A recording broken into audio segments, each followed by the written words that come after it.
Bienvenidos mis hermanos a un estudio más de nuestro repaso de la lección para este sábado 13 de agosto, ya la séptima lección, y damos gracias a Dios porque hasta aquí nos hemos sentido fortalecidos por el estudio de la palabra de Dios y por esas recomendaciones que nos da su palabra para enfrentar esos momentos difíciles que seguramente estamos atravesando. Vamos a orar para que el Señor nos acompañe en la meditación, en la reflexión de este comentario para esta semana. Oremos. Bendito Dios y Padre amante, una vez más damos muchas gracias porque nos da la oportunidad de acercarnos a nuestros amigos para compartir estas grandes lecciones de su palabra. Ayúdenos, Señor, a mantener esa esperanza indestructible, sabiendo quién eres tú para nosotros. Bendice tu palabra y la meditación de nuestro corazón en el nombre de Jesús. Amén y amén. Muy bien. Esperanza indestructible. Durante esta semana recibimos una cantidad de textos, ya sea de Habacuc, Isaías, Job, Jeremías y Pablo, que nos ayudan a entender el papel de la esperanza, el papel de Dios en aquellas cosas que probablemente están ocurriendo ahora en tu vida. Mira cómo dice Romanos capítulo 5, versículo 5, que fue nuestro texto para memorizar esta semana. Dice, y la esperanza no avergüenza, porque el amor de Dios ha sido derramado en nuestros corazones por el Espíritu Santo que nos fue dado. Voy a leer otra vez, dice, esta esperanza no avergüenza. Es la misma esperanza que no avergonzó ni a Habacuc, ni a Job, ni a Jeremías, ni a Isaías, ni a Pablo, ni a nadie de los que han confiado en Dios. No quedaremos avergonzados, sino que el amor de Dios se derrama en el corazón. Esa expresión derramar es la obra que hace el Espíritu Santo en nuestra vida cuando nosotros confiamos en Él, cuando nosotros dependemos nuestra vida total a Dios. Y el primer personaje que vamos a analizar es Habacuc. Para ello tienes que abrir tu Biblia. Vamos a leer un poco de lo que sucedió con Habacuc en el capítulo 1. Habacuc capítulo 1, y vamos a leer los versículos del 1 al 4. ¿Sí? Habacuc capítulo 1, y vamos a leer los versículos del 1 al 4. Y fíjate bien el tono con que Habacuc escribe la situación que él está enfrentando. Dice así, profecía que el profeta Habacuc recibió en una visión. ¿Hasta cuándo, Jehová, gritaré sin que tú escuches? Y clamaré a causa de la violencia que tú salves. Porque, ¿por qué me haces ver iniquidad y haces que vea tanta maldad? Ante mí solo hay destrucción, violencia, pleito, contienda se levanta. Por eso la ley se ha debilitado y el juicio no se ajusta a la verdad. El impío asedia al justo y así se tuerce la justicia. No hay duda que Habacuc está pasando por un crisol muy fuerte, porque él ve que el mal está imperando, que es el mal el que está dominando, que los justos son asediados por los impíos, que la ley como que no vale nada, que los juicios no son rectos y que todo lo que hay a su alrededor es maldad, maldad, maldad. Y él exclama a Dios y dice, Señor, yo grito y tú no me escuchas. ¿Te has sentido alguna vez como Habacuc? Lo interesante del texto es que cuando Dios le responde estas preguntas, lo hace en el capítulo 2, en el versículo 3, de una forma interesante. Dice, aunque la visión tarde en cumplirse, se cumplirá a su tiempo y no fallará, aunque tarde, espérala, porque sin duda vendrá y no tardará.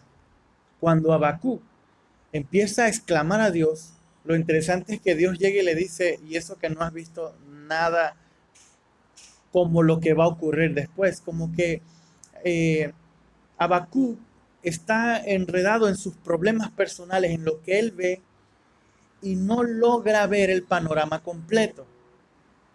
Aquí está la primera pauta de la esperanza indestructible. Nosotros como hijos de Dios, cuando enfrentamos los problemas, debemos aprender a ver el panorama completo. Y ese panorama completo lo tiene Dios. Pero en el capítulo 2 le dice a Habacuc, tranquilo que a su tiempo yo voy a actuar. Tú miras aquí en forma pequeña, pero yo estoy viendo algo más allá. Lo que te está pasando ahorita no es completo lo que pasará. Viene una situación más grande todavía, Habacuc. Pero confía en mí, porque a su tiempo la profecía se cumplirá y no tardará. Esto es muy importante entenderlo, que en nuestra lucha, en nuestras vicisitudes de la vida, a veces no tenemos el panorama, sino que lo que nos sucede aquí, el entorno, y no entendemos lo macro, lo que Dios está realizando en el universo, en el mundo entero, a favor de nosotros mismos. Es lo mismo que ocurrió con Job. Eh, Job, ustedes saben que es una historia que definitivamente, si vamos a hablar del crisol, tenemos que hablar de Job. Ya vienen varias semanas atrás hablando de este personaje que ni siquiera sabe realmente lo que está pasando. Es más, creo que Job no entendió todo lo que sucedió, lo que estaba detrás de sus problemas. Pierde todos sus bienes, pierde a todos sus hijos. La única sobreviviente, que era su esposa, le anima a maldecir a Dios. Luego una enfermedad terrible llega sobre su cuerpo. Luego vienen amigos dizque a visitarlo y empiezan a discutir y a hacer preguntas. Y todo el libro de Job se va en preguntas de sus amigos que no son respondidas, sino que por allá al final del libro, en el capítulo 38, aparece Dios. Y Dios empieza entonces a preguntar él. Alrededor de unas 60 preguntas que le hace a Job. Y luego, cuando Job se da cuenta que lo que está sucediendo es más amplio, más grande que lo que él puede entender, Dios continúa en el capítulo 39 haciéndole más preguntas que Job nunca podrá responder. Lo interesante es que estas preguntas de Dios revelan quién es Dios. Cuando nosotros estamos pasando problemas difíciles, situaciones que no entendemos, necesitamos saber quién es Dios, comprender que la grandeza de Dios, su magnificencia nos ayuda para que la esperanza viva en nosotros. Las preguntas de Dios, de su grandeza, opacaron las preguntas de los amigos de Job, que querían saber si Job tenía algún pecado por allí, por qué estaba sufriendo, si él decía ser bueno. Y esas discusiones Dios no respondió. Y Job no puede responder a las preguntas de Dios, porque las preguntas sobrepasaban el conocimiento finito de Job. Lo que Job descubre es que tiene un Dios maravilloso y grande en quien puede confiar. En esta situación que estás enfrentando, debes saber quién es tu Dios. Debes comprender su grandeza, su poderío que está a tu disposición. Después la lección nos llevaba a Isaías, a un capítulo que creo que en algún momento todos hemos echado mano de Isaías 41, porque Isaías 41 presenta una situación difícil que estaba enfrentando Israel al ser deportado, al ser dominado por los asirios. Y en medio de todo eso, viene otra gran verdad que nos ayuda en nuestra esperanza. Y es aprender a sentir la presencia de Dios en cada momento de nuestra vida. Fíjate lo que dice Isaías, el capítulo 41 y el versículo 13. Dice así: porque yo, Jehová, soy tu Dios, quien te sostiene de tu mano derecha y te dice, no temas, yo te ayudo. ¿Cuándo fue la última vez que sentiste la presencia de Dios cerca de ti? Porque cuando te sientes solo, cuando has sentido que Dios no ha estado cerca de ti, Dios, según Isaías 41, Él permanece siempre cerca de nosotros, en el mismo lugar. Puede ser que a veces no le sientas como en otros casos, pero la presencia de Dios es una realidad en la vida del cristiano.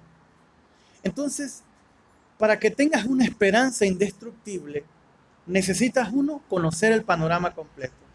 Número dos, tú necesitas saber quién es Dios. Y número tres, tú necesitas aprender a vivir en la presencia de Dios. Yo recuerdo un incidente en Guatemala, era de noche, había regresado cansado de hacer algunas actividades en la iglesia y ya estaba por dormir cuando llegó un amigo que también estaba en otro distrito, llegó también cansado y me dice, Eric, no te gustaría ir a comer. Yo la verdad tenía mucha hambre y no podía decirle que no a esa maravillosa invitación. Así que salimos, aunque era de noche y peligroso, pero salimos porque queríamos comer algo antes de dormir.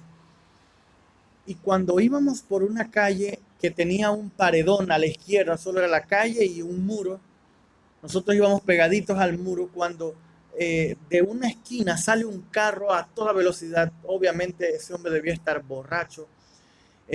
La gente que vendía comida estaba viendo el incidente y el carro se vino pegado al muro justo donde estábamos nosotros. Esa noche yo sentí la presencia de Dios muy cerca de mi vida. Mi amigo, que era un poco más llenito que yo, pegó un brinco que saltó y se saltó el carro. Yo cerré mis ojos y me pegué al muro y el carro justo antes de mí giró hacia adentro y dejó un humarasco y se fue. Toda la gente que estaba allá donde vendían la comida, que vieron a esos dos jóvenes caminando por el paredón, pensaron que estábamos muertos. Sinceramente, yo también pensé que no íbamos a salir de esa. Pero entre las tinieblas, los dos hijos de Dios salieron caminando y pudimos comer. La gente estaba sorprendida. Mucho tiempo después nos encontramos a un señor que había visto el incidente y no sabía que nosotros que estábamos predicando el evangelio éramos los que habíamos sobrevivido a ese atentado de muerte. Seguramente en muchas ocasiones así también Dios ha demostrado su presencia contigo. Y es que la vida del cristiano es eso, vivir en la presencia de Dios, en la cercanía de Dios, aún en la noche más oscura, en el momento de las decisiones, en el momento del dolor, en el momento del chasco, en el momento en que sientes que no tienes salida, en el momento en que sientes que tu vida no vale nada, que todo lo has perdido. Allí, en medio de la nada, puedes encontrar un Dios que se mueve en lo vacío, que se mueve en el desorden, que se mueve en las diversas situaciones de la vida y que nos da esperanza, una esperanza indestructible. Conocer la presencia de Dios en nuestra vida lo cambia todo.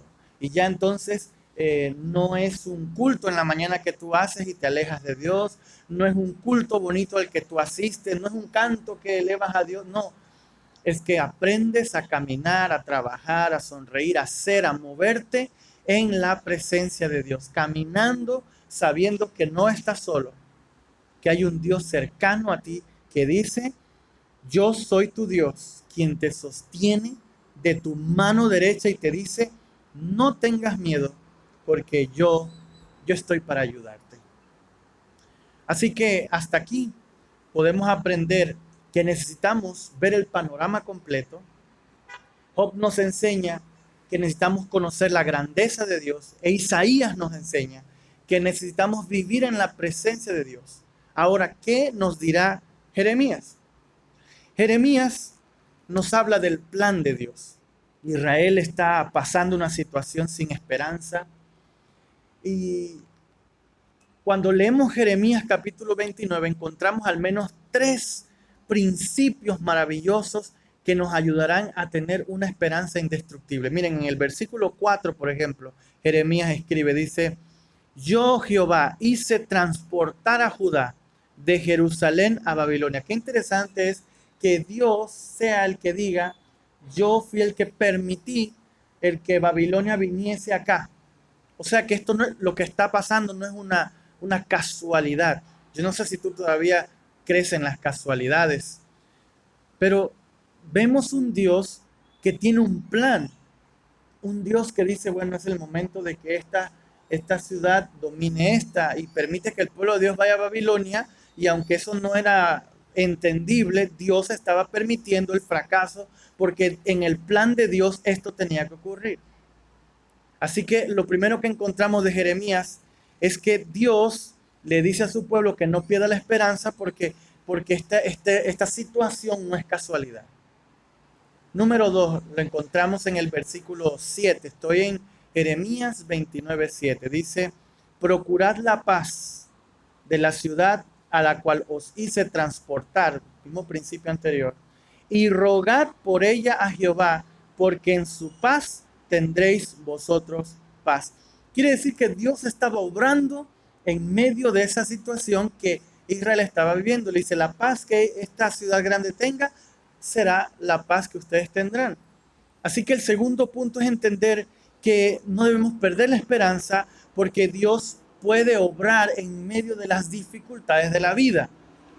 Y por último, Jeremías nos cuenta en el versículo 7, versículo 10, dice, porque así dice Jehová, cuando en Babilonia se cumplan los 70 años, yo los visitaré, despertaré sobre vosotros mi buena palabra para haceros volver a este lugar. Lo que Dios le está diciendo ahí es que no deberían poner temor a su esperanza o fin a su esperanza, porque Él había marcado un tiempo para volver del exilio. Y es justamente esa lección de Jeremías la que nos ayuda a entender que todo es un plan maravilloso. No lo entendemos todo, no lo comprendemos, pero no es necesario comprenderlo. Lo que necesitamos es confiar de forma segura en un Dios que a su tiempo Él actuará en nuestra vida. Y bueno, la lección terminaba con el capítulo 12 de Hebreos, que nos da una lección poderosa respecto a la disciplina del Señor. Si tú ya tienes hijos, sabes lo importante que es disciplinar. Y noten que cuando digo disciplinar, no es agredir físicamente, sino lo que significa la verdadera disciplina, que en su raíz tiene su mismo origen de discípulo, que es lo que Dios quiere hacernos, discípulos. Y en el capítulo 12 encontramos desde el versículo 5, vamos a leer y vamos a encontrar cuáles son los propósitos por el cual Dios a veces nos permite pasar por ciertas crisis, por ciertas situaciones de crisol en nuestra vida. ¿Y qué tiene que ver eso con la disciplina? Miren lo que dice Hebreos capítulo 12, versículo 5 en adelante. Dice, ¿y habéis ya olvidado la exhortación que como a hijos se os dirige? Diciendo, hijo mío, no menospreciéis la disciplina del Señor, ni desmayes cuando eres reprendido por Él. En primer lugar, Dios nos llama hijos. Ya esto es una lección poderosa para nosotros. Quiere decir que si yo soy hijo de Dios, las cosas por donde yo voy a pasar, que Él va a permitir en mi vida o que Él va a traer disciplina a mi vida, lo va a hacer con el amor de un padre bueno, porque si nuestros padres que son malos nos disciplinaron con amor, ¿cuánto más un padre que es bueno? Lo interesante es que se nos pide no menospreciar eso. No podemos menospreciar la situación que estamos viviendo. Tenemos que sacar el provecho. Dice, no desmayes. Yo sé que no es fácil. No es fácil cuando alguien nos disciplina, cuando alguien nos reprende. Nuestro corazón no le gusta eso, es incómodo. Es incómodo cuando alguien te llama al frente, te sienta en una silla y te dice, mira, estás haciendo esto mal, necesitas cambiar esto. No, no nos gusta, no, ese es un momento incómodo, tanto para el que lo hace como para el que lo recibe. Pero el que lo hace tiene un propósito de amor. Miren lo que dice el versículo 6.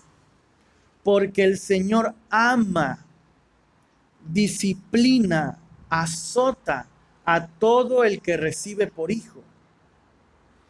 Así que si tú eres hijo de Dios, no tengas temor de la censura, de la disciplina de Dios. Porque esa disciplina te hace bien, te ayuda a crecer, a madurar. Miren lo que dice el versículo 7. Si soportáis la disciplina, Dios os trata como a hijos, porque ¿qué hijo es aquel a quien el Padre no disciplina? Ustedes saben el resultado de una generación que no ha sido disciplinada. Saben el resultado de un niño que sus padres nunca le dicen nada, que todo está bien, que permiten hacer lo que él quiera. Lo están dañando para toda la vida. Versículo 8. Pero si se os deja sin disciplina, de la cual todos han sido participantes, entonces sois bastardos, no hijos.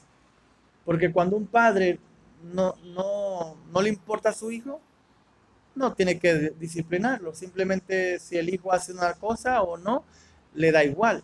Pero a nuestro Dios no le da igual lo que tú haces, la forma en que estás viviendo. Y por eso muchas veces te va a censurar, te va a disciplinar. Y yo estoy hablando aquí en cualquier nivel. Porque puede ser que la iglesia a ti no te haya censurado, pero tal vez el cielo sí. Porque aquí en la tierra hay mucha injusticia, tal vez no se sabe todo los contextos de las situaciones. Y hay personas que han sido disciplinadas aquí que en el cielo no. Y hay personas que no han sido disciplinadas aquí en la tierra, pero que en el cielo sí. Un Dios que ama es un Dios que disciplina. Versículo, y cuando hablamos de disciplina me refiero al crisol, de las pruebas que vienen, que Dios permite en nuestra vida porque nos ama. Versículo 9. Por otra parte, tuvimos a nuestros padres terrenales que nos disciplinaban y los respetábamos. ¿Por qué no obedeceremos mucho más al Padre de los Espíritus y viviremos? Mis dos padres muchas veces me censuraron, me disciplinaron y eso me incomodaba, pero nunca les falté el respeto. Entonces lo que Pablo está diciendo es que si nuestros padres que nos censuraban, nosotros los seguíamos queriendo y respetando, deberíamos seguir amando a Dios y respetándolo cuando Él nos permite pasar por estas situaciones que tienen un propósito, y el propósito lo vamos a encontrar aquí en este mismo texto, versículo 10. Y aquellos ciertamente por pocos días nos disciplinaban como a ellos les parecía, pero para los que nos es provechoso, para que participemos de su santidad. La disciplina tiene provecho. La disciplina nos va a ayudar en la santificación de ese carácter. Y el último versículo maravilloso, el 11. Es verdad que ninguna disciplina al presente parece ser causa de gozo, sino de tristeza, pero después da fruto apacible de justicia a los que por medio de ella han sido ejercitados. O sea que la disciplina tiene que ver más con el futuro que con el presente.